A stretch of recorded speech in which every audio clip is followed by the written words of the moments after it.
حضرت مولانا الیاس رحمۃ اللہ علیہ جو تبلیغی جماعت کے بانیوں میں سے تھے، ان کے دل میں بڑی فکر تھی کہ جب انگریز نے بر صغیر پر قبضہ کر لیا تو بہت دیہاتوں میں ارتداد پھیل گیا، مرتد ہونا شروع ہو گئے لوگ. یہ بہت فکر میں رہتے تھے کہ یہ مسلمانوں کو ہو کیا رہا ہے. کلمے کا لفظ پڑھنا نہیں جانتے تھے، یعنی اتنی جہالت پھیل رہی تھی. مدارس ختم کر دیے تھے انگریز نے، سارے تباہ و برباد کر دیا تھا مدرسوں کو. تو یہ بہت فکر، یہ راتوں کو اٹھ کے پریشان، نیند اڑ جاتی تھی ان کی کہ بھئی کیا کروں میں. تو بہت کبھی ان کا خیال آتا کہ میں بھی مدرسہ بناؤں. تو پھر یہ سوچتے کہ مدرسے میں تو محدود لوگ آتے ہیں نا، محدود بچے ہوتے ہیں، محدود لوگ ہوتے ہیں. یہ اتنی بڑی قوم جو اتنے لاکھوں لوگ ہیں ہندوستان کے، جس میں پاکستان اور بنگلہ دیش بھی تھا، ان کے ایمان کو کیسے بچایا جائے. نہ پیسے ہیں، نہ وسائل ہیں. حکومت برطانیہ کی ہے، وہ تو اسلام کو نہیں پسند کرتا تھا. تو اتنا درد تھا ان کے دل میں. ان کی سوانے میں لکھا ہے کہ راتوں کو نیندیں اڑ جایا کرتی تھی ان کے اہل خانہ بتاتے ہیں چہل قدمی کر رہے ہوتے تھے رات کو. پوچھتے کیا کہہ رہے ہیں یہ ہمارے یعنی مسلمانوں کا ہوگا کیا، یہ تو سب اسلام سے دور ہو جائیں گے، اس کو کیسے روکا جائے. تو اللہ نے ان کے ذہن میں یہ ترکیب ڈالی کہ بھائی کوئی الگ سے مدرسہ بنانے کی ضرورت نہیں ہے، کوئی انسٹیٹیوٹ بنانے کی. یہ روایتی طریقے ہیں جو صدیوں سے آ رہے ہیں، چلتے رہیں گے. عوام میں کوئی بہت بڑا کام کرنا چاہیے. اور ان کے ذہن میں یہ بات آئی کہ جس چیز پہ انسان کا جان، مال اور وقت لگتا ہے، انسان کے دل میں اسی کی قدر آتی ہے. صحابہ کرام کی جان بھی لگی، مال بھی لگا اور وقت بھی لگا. تو ان کا جان اور مال اور وقت لگاؤ. اور جہادی تحریکیں بھی ناکام ہو چکی تھیں، بہت سے علماء انگریز کے خلاف کھڑے ہوئے. تو حضرت مولانا الیاس رحمۃ اللہ علیہ نے جب دیکھ لیا نا یہ سب کچھ کیا ہو گیا ہے، ناکام، تو اب ایک حل تو یہ کہ مسلمانوں کو ایسے ہی چھوڑ دو. کہ ایسے ہی نہیں چھوڑا جا سکتا. اتنا درد تھا، اتنی فکر تھی، راتوں کو اٹھ کے نیند خراب ہو جاتی تھی. اور ہماری نیند خراب ہوتی ہے، کوئی پیسے نہیں واپس کر رہا، کوئی مسئلہ ہے وہاں، کوئی جو ہے نا، ان کی نیندیں خراب کیوں ہو رہی ہیں کہ بھائی یہ بر صغیر کے مسلمان تو سارے کافر ہو جائیں گے، یہ تو اسلام سے دور ہو جائیں گے. تو دینی مدارس کافی نہیں ہے اس فتنے کو کنٹرول کرنے کے لیے. وہ اپنا کردار تو ادا کر رہے ہیں مگر یہ کافی نہیں ہے. تو انہوں نے کیا کیا کہ لوگوں سے کہا، جا کے منتیں کی، دیہاتیوں کی، پاؤں پکڑے کہ بھائی کچھ وقت ماحول تبدیل کرو، اللہ کی راہ میں نکلو، کلمہ سیکھ لو، کچھ موٹی موٹی ایمان کی باتیں سیکھ لو. اور اس کا ایسی اللہ نے، چونکہ اخلاص بہت تھا، ایسی برکت دی ہے کہ توقعات سے زیادہ اللہ نے اس کام کو مقبولیت ادا کی. پھر وہ پیش گوئی کیا کرتے تھے کہ ایک دن آئے گا ہماری جماعتیں امریکہ جا رہی ہوں گی. لوگ ہنستے تھے کہ یہ کیسی باتیں کر رہے ہیں، امریکہ جائیں گی جب جماعتیں، جاپان جائیں گی جماعتیں، پوری دنیا میں ایک تہلکہ. اس وقت اگر تبلیغی اجتماع ایک ہی جگہ ہو جائے نا سب کا، ابھی تو مختلف ٹکڑوں میں ہے نا، تو حج کے بعد دنیا کا سب سے بڑا اجتماع ہے یہ. حالانکہ نہ کوئی انٹرٹینمنٹ ہے، نہ لنگر تقسیم ہو رہا ہے، کچھ ہو رہا ہے، نہ کوئی ایئر کنڈیشن روم ہے، مٹی میں دریوں پہ لوگ بیٹھے ہوئے، اور وہ دریاں بھی اپنے گھر سے لے کر آ رہے ہیں. کمال ہو گیا بھائی. ابھی میں اجتماع میں گیا تھا نا، میں جب ادھر گیا نا تو وہاں ایک دو بزرگوں سے زیارت ہوئی.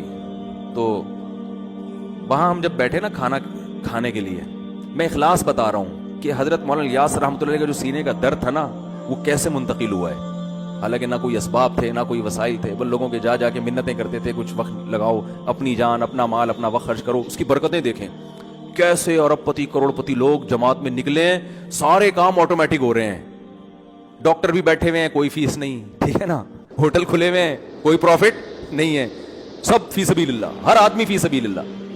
تو میں جب وہاں گیا تو ایک وہاں کوئی پرانے تھے، انہوں نے مجھے کھانا دیکھ پہ بیٹھے ہوئے تھے، وہ دیکھیں کھلا رہے تھے نا. ہم بھی بننے بن کے بیٹھ گئے وہاں پہ، ہمیں بھی خیر کھلایا انہوں نے. پھر پھوڑ کا کون چھوڑتا ہے بھائی. تو میں نے کہا یار یہ دیکھ پہ کون بیٹھا ہوا ہے. تو انہوں نے بتایا یہ کتنی فیکٹریوں کے مالک ہیں، یہ کتنے کروڑ پتی آدمی ہیں، اور دیکھو کیسے اپنے آپ کو کیا کر دیا. مجھے تو کوئی دیکھ پہ بٹھائے میں تو کم از کم نہیں بیٹھوں گا، میں کھا لوں گا. یہ دیکھ پہ مجھے کوئی تصویر کھینچ کے ڈال دے گا، مفتی صاحب کا بزنس ہے، کس کا دیکھوں گا. عجیب سا لگ رہا ہوتا ہے نا آدمی. میں بکری کے ساتھ تصویر کھنچوانے کے لیے تیار ہوں، بریانی یا قورمے کی دیکھ کے ساتھ مجھے تصویر کھنچواتے ہوئے بڑی شرم آتی ہے، کیونکہ ایسا لگے گا ان کا کیا ہے، یہ دیکھوں کا کام کر رہے ہیں. ہمیں تو بڑی شرم آتی ہے، ہم تو نہیں بیٹھ سکتے.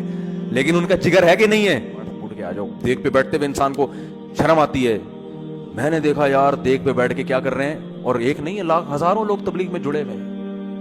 ان کی کروڑوں روپے کی آمدن ہے، درجنوں فیکٹری ہیں. ایسا اپنے آپ کو مٹی میں ملایا ہوا ہے، خاک میں ملایا ہوا ہے غریب سے غریب آدمی کے پاؤں پکڑ پکڑ کے اس کو اللہ کی راہ میں نکال رہے ہیں جس سے کوئی لینا دینا نہیں ہے.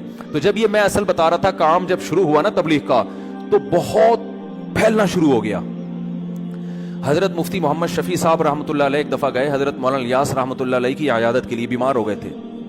تو حضرت مولانا الیاس رحمۃ اللہ نے فرمایا جو میں اصل استدراج سمجھانا چاہ رہا تھا کہ بے دین میں اور دینداروں میں کیا فرق ہوتا ہے, کہ بے دین آدمی کو گناہ کر رہا ہے, عیاشی کر رہا ہے اور اس کو نعمتیں مل رہی ہیں تو سمجھتا ہے کہ کیا یہ سب صحیح ہو رہا ہے بھائی. اور جو اہل اللہ ہوتے ہیں وہ تقوی اختیار کرتے ہیں اور ان کو عیاشی نہیں بلکہ ان کے دین کے کام میں برکت ہو رہی ہے تو وہ سمجھ رہے ہوتے ہیں شاید اللہ کی طرف سے ڈھیل نہ ہو کہیں, ایسا نہ ہو اللہ ناراض ہو اور اللہ نے کہا چلو ابھی کام کو پھیلنے دیتا ہوں. تو حضرت مولانا الیاس رحمۃ اللہ علیہ بیمار تھے. حضرت مفتی محمد شفیع صاحب رحمہ اللہ تعالی نے ان کے پاس گئے تو حضرت مولانا الیاس رحمۃ اللہ نے فرمایا کہ تبلیغ کا کام اتنا پھیلتا جا رہا ہے مجھے ڈر ہے کہ یہ اللہ کی طرف سے ڈھیل نہ ہو. آپ اندازہ لگاؤ کہ ایسا نہ ہو کہ اللہ ہم سے ناراض ہو اور اللہ وقتی طور پہ ترقی دے رہا ہو ہم کو کہ چلو فی الحال تم جو کام لے کے چلے تھے میں اس کو پھیلا رہا ہوں, لیکن اندر سے اللہ کیا ہو, ناراض ہو اور آخر میں ہمیں کہیں پکڑ نہ لے. تو حضرت مفتی محمد شفیع صاحب تھے مفتی, حقیقی مفتی. ایسے نہیں کہ آج پتھر اٹھاؤ تو کیا نکلتا ہے, ہر پاگل سے پاگل کیا بنا ہوا ہے, مفتی بنا ہوا. اتنا تو وہ جو تھے حضرت مفتی شفیع صاحب رحمۃ اللہ علیہ واقعی مفتی تھے. تو انہوں نے فرمایا کہ یہ استدراج نہیں ہے, استدراج بولو نہیں ہے, یہ ڈھیل نہیں ہے, آپ تسلی رکھیں. کہا آپ کو کیسے پتا چل گیا ڈھیل نہیں ہے؟ کہا اگر یہ اللہ کی طرف سے ڈھیل ہوتی نا تو آپ کو یہ خوف نہ ہوتا کہ یہ ڈھیل تو نہیں ہے. خاندانی جواب دیا کہ نہیں دیا؟ کیونکہ جب ڈھیل ہوتی ہے تو اس میں انسان یہ سمجھتا ہے کہ یہ نعمتوں کی بارش ہو رہی ہے مجھ پر, وہ تو اترانے لگتا ہے. جس کو یہ خوف ہے کہ بھئی آزمائش نہ ہو, یہ خوف اس کی علامت ہے کہ یہ ڈھیل نہیں ہے, یہ اللہ کی طرف سے برکت ہے, کام کی مقبولیت ہے.